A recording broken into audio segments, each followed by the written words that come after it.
Plus de 10 ans d'attente pour voir enfin arriver la suite de Kaamelott au cinéma. Reste plus qu'à savoir si la fameuse théorie visant à expliquer que plus on attend quelque chose, plus on est déçu est vraie. Mais ça, on en parle de suite.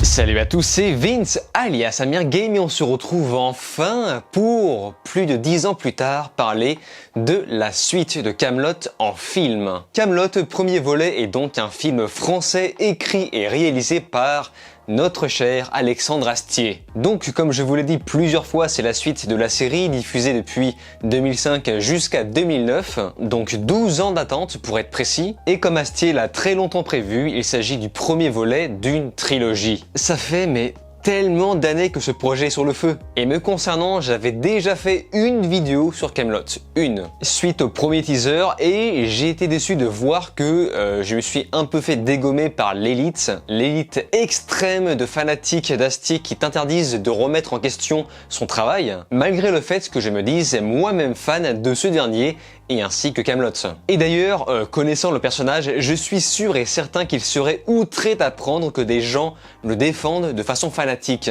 jusqu'à interdire les autres de critiquer son travail quand il s'agit de mettre le doigt sur des défauts. Et c'est pourquoi je tiens à préciser dans cette vidéo que ce n'est pas parce que je suis un fan que je vais défendre bêtement le film. Si il y a des choses bien, je le dis, mais si il y a des choses mal, évidemment, je le précise. Restons quand même raisonnables. D'autant que dans ma vidéo en question, je trouve que mon discours était parfaitement légitime. Il est bien connu qu'un film trop attendu fait provoquer des déceptions. Des gens seront forcément déçus de voir que le film n'est pas comme la série. Plus une attente est grande, plus les déceptions le sont aussi. Je ne connais actuellement pas de projet aussi attendu que Kaamelott qui n'ont pas déçu des gens, ou au moins une grosse minorité bien solide. Bref, Kaamelott premier volet devait d'abord sortir en septembre 2020, puis ravancer en juillet si je ne me trompe pas, si seulement il n'y avait pas eu cette pandémie infernale qui fait tout pour détruire le cinéma. Pour ma part, je pense que le film marchera puisque plus de 60 000 places ont été vendues en moins de 24 heures, et ce pour les avant-premières, ce qui est un record en France, mais en espérant surtout que le pass sanitaire ne détruise pas tout ce projet,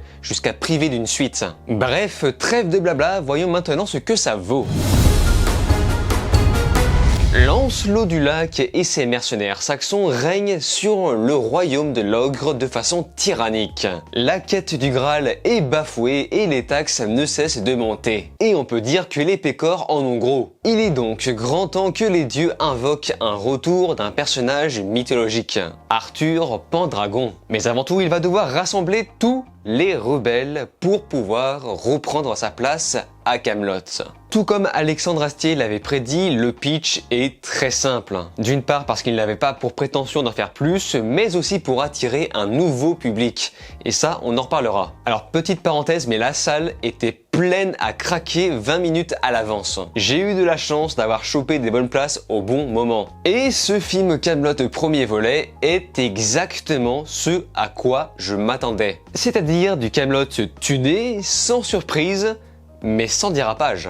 On nous a fait un film Kaamelott sans sortir du droit chemin. C'est-à-dire que c'est exactement ce à quoi aurait dû ressembler sa suite, que ce soit sur l'histoire mais également la timeline, avec le même style de narration que les deux saisons précédentes, mais également une grosse amélioration côté technique. Kaamelott premier volet est exactement, mais alors vraiment exactement ce à quoi aurait dû ressembler Les Visiteurs 3, qui lui était un véritable dérapage et croyez-moi, on en reparlera un jour. Ce premier volet est un véritable projet abouti, on sent que la vision d'Astier est allée jusqu'au bout, même si forcément c'est loin d'être parfait, et pas juste au niveau du budget par exemple, parce que des fois on ressent le manque du budget sur certaines séquences, mais aussi par exemple côté mise en scène, écriture, on y vient. Par exemple, je trouve que le film manque de pas mal de morceaux. On a des ellipses parfois coupées un peu au couteau. On aurait aimé que le film prenne plus son temps sur certains détails beaucoup plus importants, comme les retrouvailles d'Arthur face à d'autres personnages cultes.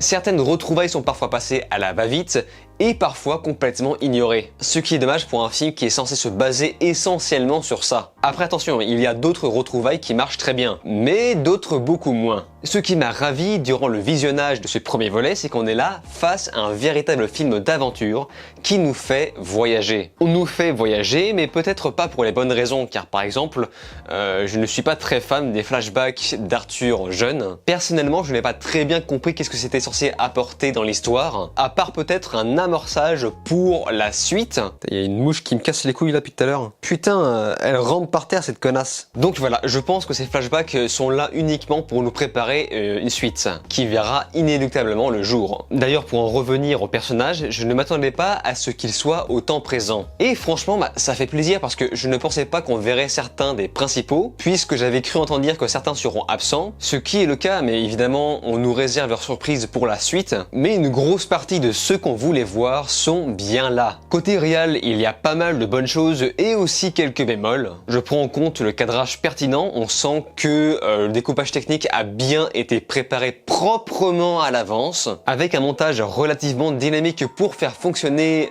l'humour du film. Après, je n'aime pas beaucoup les cadrages choisis lors des scènes de combat. Finalement, ça ne vole pas plus haut que ceux de la série. C'est clairement filmé de trop près, on ne comprend rien à ce qu'il se passe. Ça manque de beaux plans larges et pourtant, c'est pas compliqué à faire. Bref, parfois, on étouffe carrément. Au même titre que les séquences dans les souterrains, même si je peux comprendre, mais ces scènes-là sont parfois également trop nombreuses, qui ont tendance un peu à trahir la faiblesse du budget. Mais globalement, pour 14 millions d'euros, ça reste de la bonne immersion pour pas cher. Parce que oui, clairement, on sent l'univers magique derrière. Rien que le fait de les voir marcher dans la neige fait qu'on se croit vraiment dans ce monde fantastique. Et de plus, les acteurs sont au meilleur de leur forme. C'est un petit peu comme s'ils tournaient leur meilleur épisode de Kaamelott. Et franchement, on sent que Astier a eu du mal à rassembler tout ce petit beau monde, d'autant que tous les personnages servent à quelque chose. Ils ne sont pas tous là que pour le fanservice, même s'il y en a. Les personnages seront toujours accompagnés de leur propre personnalité, avec le fameux humour à la Kaamelott, et certaines séquences deviendront peut-être cultes avec le temps. Ce qui est sûr, c'est que j'ai ri de bon cœur, mais pas toujours, car le film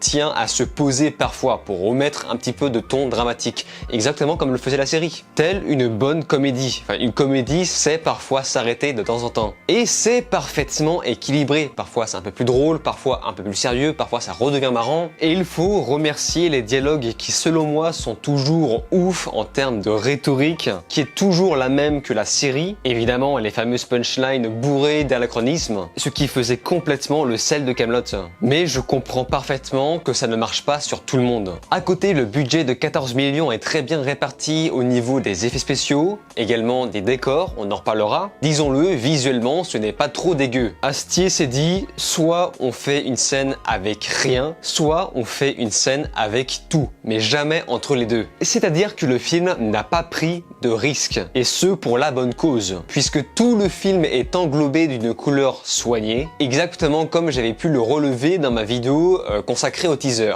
La photographie est très bonne, même au niveau des lumières, ce qui va mettre en valeur les décors et les costumes qui ont été minutieusement choisis pour jouer sur les différentes nuances de couleurs. Après, il y a certains costumes dont je ne suis pas très fan, comme par exemple le costume des Burgondes, et je ne dis pas ça pour le design, au contraire, j'ai adoré les designs du film, même si c'est parfois très extravagant, genre Lancelot avec son espèce de grosse peau de crocodile, tu te dis mec pourquoi? Mais c'est cool franchement. Disons que parfois la matière fait un peu carnaval, vous savez le genre de costume qu'on achète à farce et à trappe. Donc ça va vraiment dépendre des fois, enfin certains costumes sont parfois mais sublime et je pèse mes mots, tandis qu'à d'autres moments ça sera un peu plus kitschounet. Dans ce film, ce qui va ajouter sa petite touche enchanteresse, c'est également les musiques. Musique signée Astier qui nous immerge dans cet univers magique. Et bien plus, je trouve, à titre personnel, que la série originale. On a des petits thèmes, des sons qui font monter la nostalgie, la pression. Ce n'est pas la meilleure musique du monde, mais elle fait parfaitement le taf pour ce qu'a proposé ce premier volet. Premier volet qui pour moi est passé à toute vitesse alors que le film dure 2 bonnes heures. J'ai vraiment eu l'impression de voir un film d'1h30. Et c'est pourquoi je pense que le film obtiendra des récompenses pour le style, les musiques, les effets spéciaux ou les décors, au choix. En tout cas pour un film français de de cette tranche. Mais la question que je me pose, c'est est-ce qu'il plaira aux gens qui ne sont pas fans de la série? Alors,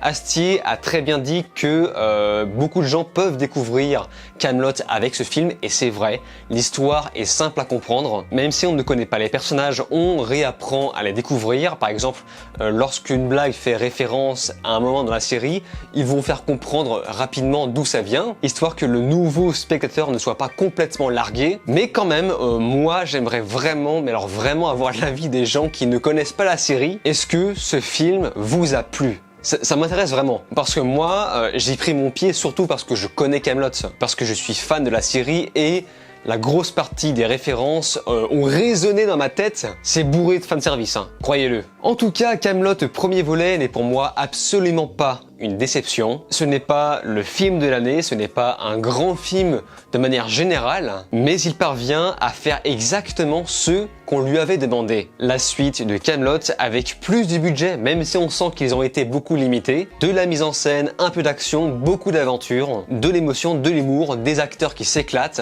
salade, tomate, oignon. Bref, Kaamelott premier volet est pour moi réussi. Mais je comprendrais parfaitement que des gens jugent ce dernier comme décevant, donc c'est pourquoi j'attends votre avis dans les commentaires. Et croyez-moi, j'y prêterai attention. On se laisse ici, n'oubliez pas de vous abonner à ma chaîne YouTube, cliquez sur la cloche, likez, partagez et de regarder mes autres vidéos. Je vous dis alors ciao et à la prochaine.